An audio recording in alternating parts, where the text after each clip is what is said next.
Big news in the world of European football. And yes, look, I do know I'm late to the topic, a little bit late myself. I do apologise. I'm a busy man, and I was back at university, or back at my flat for a bit, just to relax and chill with some friends. So I didn't really have time to make a video for it. But the news, of course, Andrea Pirlo replacing Maurizio Sarri. Sarri predictably sacked, I have to say. I don't think that there was really much doubt about the fact that he was going to lose his job. I'd been very adamant, really, throughout most of the season, that they just looked devoid of any sort of fluidity as a team. They were very much sort of just blunt in attack, and they weren't really using Ronaldo as well as they could have. Despite, I think, under Allegri in their last season, I think they relied too much on Ronaldo. I think this year they almost didn't really fit him into the system or build a team around him as much as they could have. And I think Sarri never really convinced the Juve fans, despite winning the Scudetto, of course. They did lose the Coppa Italia final, which I think if they'd have won that, he possibly could have kept his job.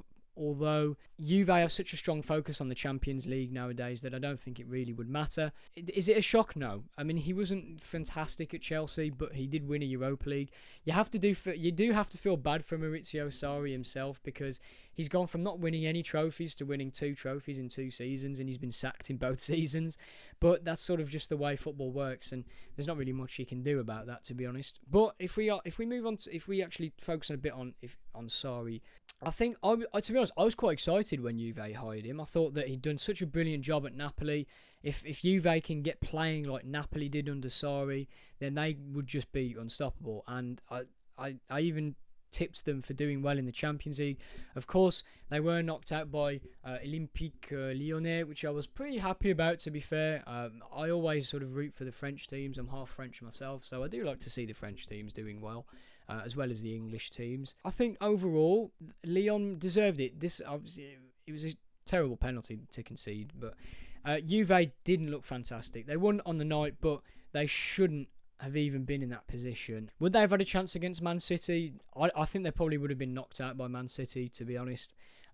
City were just so good against Real Madrid that I would have backed them to beat Juventus, but Sarri will be disappointed. And obviously this leaves a big sort of question mark about Ronaldo himself. Now, as I said before, they didn't exactly build a team around him, Juventus, but at the same time, Ronaldo scored a hell of a lot of goals, 30 plus goals this season. You can't underestimate his impetus on their attack. And obviously there are rumours flying around that he could be joining PSG, which, I mean, can you just imagine that attack of Mbappe, Ronaldo, Neymar, Icardi, Di Maria? I mean, that's just mind-blowing. I can't even think about how good that attack would be. And maybe PSG would finally win the Champions League. But in terms of Juventus, this leaves them in a very rough spot. They've got an ageing squad. I think they're bringing in Artur, of course, from Barcelona, Pjanic going the other way. But there's very much a rehaul of that squad that needs doing. Bonucci, Chiellini, they're coming to retirement age now, really, or they're not at that level anymore that they used to be. I think there's an over-reliance on the old guard. And at the same time, Juventus are in a spot of bother, really, and Pirlo has got a very tough job on his hands.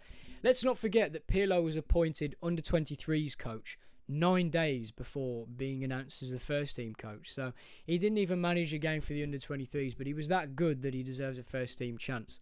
And of course, this does follow the trend of club legends being appointed as managers of clubs.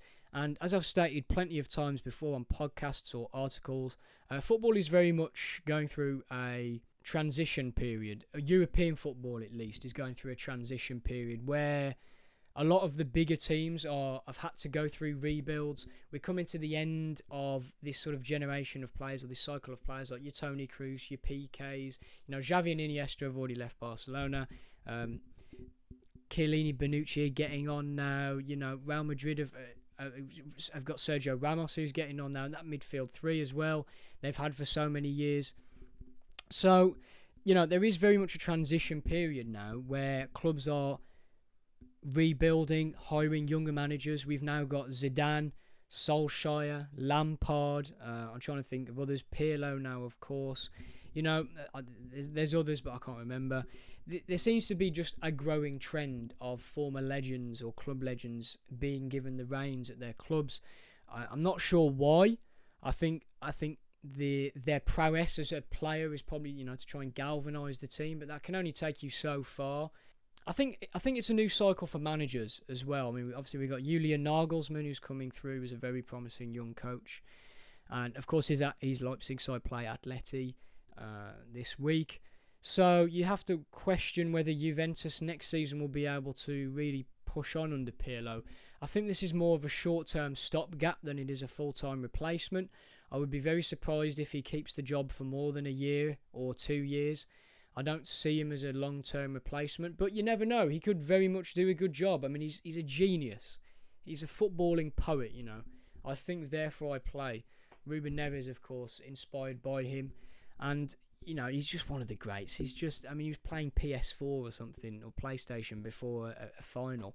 This guy is just the air of excellence and grace and eloquence and elegance on the pitch. He's an absolute mastermind.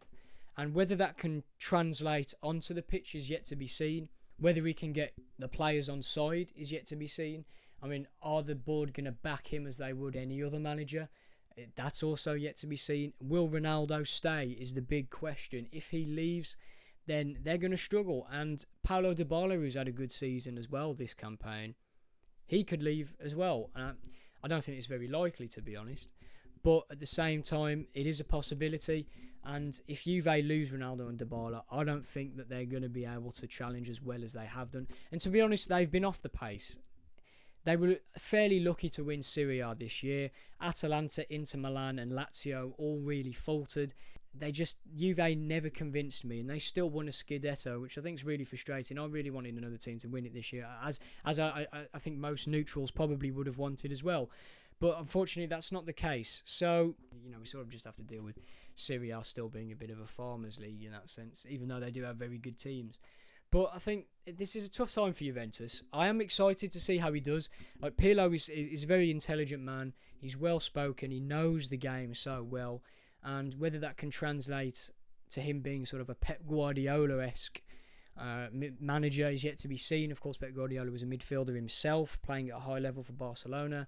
If Pirlo can get that sort of success, then we've got another fantastic manager waiting to take the reins at a top European club. Do I think he'll be a success? I hope so. Not really because I love Juventus, but I think it would be really nice to see Pirlo succeed as a manager. I think he was a beautiful footballer, and he was such a fantastic role model for a lot of young midfielders. I mean, I sound like I'm going to marry him, but he just genuinely was a fantastic player. Very grounded, very intelligent, and I think he will make a good manager. I genuinely do.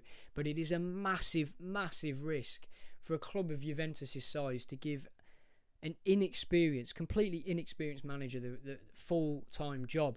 Of course, Man United hired Solskjaer and Lampard, but arguably not fantastic, but they did have previous management.